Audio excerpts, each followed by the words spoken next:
এই ভিডিওটা কিছু বেয়াদব ছাত্রছাত্রীর উদ্দেশ্যে, যারা অত্যন্ত ঔদ্ধত্যবাজ এবং সেই সঙ্গে সঙ্গে তারা নিজের মাকে পর্যন্ত স্বীকৃতি দেয় না। কি ব্যাপার সেটাতে যাওয়ার আগে তাদের যে কাজকর্মের তীব্র নিন্দা জানিয়ে রাখলাম এবং আপনাদেরকে চুপি চুপি বলে দিই, যদি এই ধরনের কাজ ওরা আবার করে আবার নিন্দা জানাবো। তো চলুন মূল ঘটনাতে আমরা যাই। ঘটনাটি দিল্লি ইউনিভার্সিটির লক্ষ্মীবাঈ কলেজের।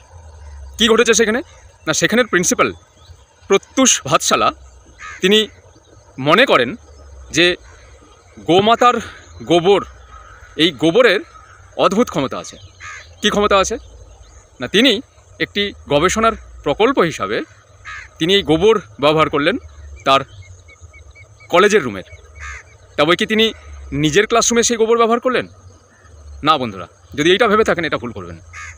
তিনি মনে করেন এটা ঐতিহ্যবাহী পদ্ধতি এবং ক্লাসরুম শীতল রাখার জন্য এক অব্যর্থ ঔষধ। তাই তিনি নিজের রুমে না লাগিয়ে তিনি করলেন কি, তিনি ছাত্রছাত্রীদের ক্লাসরুমে গোবর লেপন করলেন। যা হবার তাই হলো। এই ভিডিওটা তিনি নাকি কলেজের অধ্যাপকদের হোয়াটসঅ্যাপ গ্রুপে শেয়ার করলেন।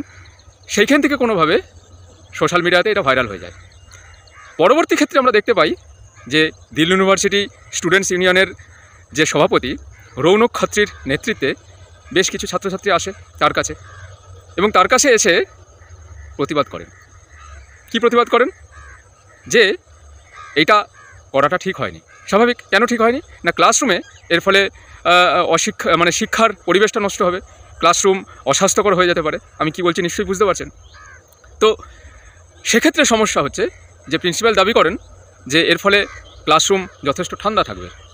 তো যথারীতি শোনা যায় নাকি ওই স্টুডেন্টস ইউনিয়নের সভাপতির নেতৃত্বে ছাত্রছাত্রীরা তার যে অফিস রুম থেকে এসিটি খুলে নিয়ে গেছেন। তো এখন এই মুহূর্তে এই ভিডিওটা দেখতে দেখতে যারা আমাকে অভিশাপ দিচ্ছেন, যদিও জানি গরুর অভিশাপে শকুন মারা যায় না, আমি নিজে অবশ্য শকুন মনে করি না, তো যাই হোক, তো যারা ভাবছেন যে ভুলভাল কথা বলছি তাদেরকে বলতে পারি, তাদের রুমে যদি এসি থাকে তারা কিন্তু এটা প্রয়োগ করে দেখতে পারেন। এসি খুলে নিতে পারেন।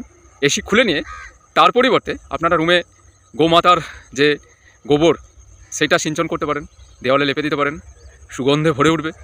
সেই সঙ্গে সঙ্গে আপনাদের মনের যত মানসিক সমস্যা সেই সমস্যাও কেটে যেতে পারে। না না না না, এটা আমি বলছি না, এটা বলছে কিন্তু তথাকথিত কিছু পেইড গবেষকেরা। এগুলো আমার কথা নয় কিন্তু একটাও। এবং সেই সঙ্গে সঙ্গে আপনার ঘরেও শান্তি আসবে, সমৃদ্ধি আসবে, গৌমাতার যতই হোক গোবর না। তো যাই হোক, এখান থেকে একটা জিনিস পরিষ্কার যে লক্ষ্মীবাঈ কলেজের এই প্রিন্সিপাল প্রত্যুষ ভাতশালা যে সমস্যাটা তৈরি করেছেন যে তিনি নিজের রুমে তিনি গোবর লেপন করেননি বলে। তার সবার প্রথম প্রয়োজন ছিল নিজের রুমে এই গোবর লেপন করে অন্যদের গোবর লেপন করতে উৎসাহিত করা, তাহলে সমস্যাটা হতো না। তিনি নিজে এসিতে বসে থেকে অন্যদেরকে বলছেন যে এসির থেকেও আরও ভালো জিনিস আছে, সেটা হচ্ছে গোমাতার গোবর। তার সমস্যাটা এই জায়গাটায়।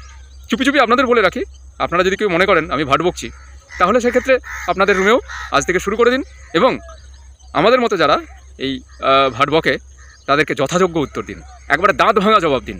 এতে সুবিধা হবে দেশের, এসির ব্যবহার বন্ধ হবে, পরিবেশ আরও উন্নত হবে, পরিবেশের দূষণ কমবে। বুঝতেই পারছেন। তাহলে শুরু করবেন নাকি আজ থেকে? ভাবুন, ভাবতে পারেন। ভাবাভ্যাস করতে অসুবিধা কী আছে, তাই নাকি?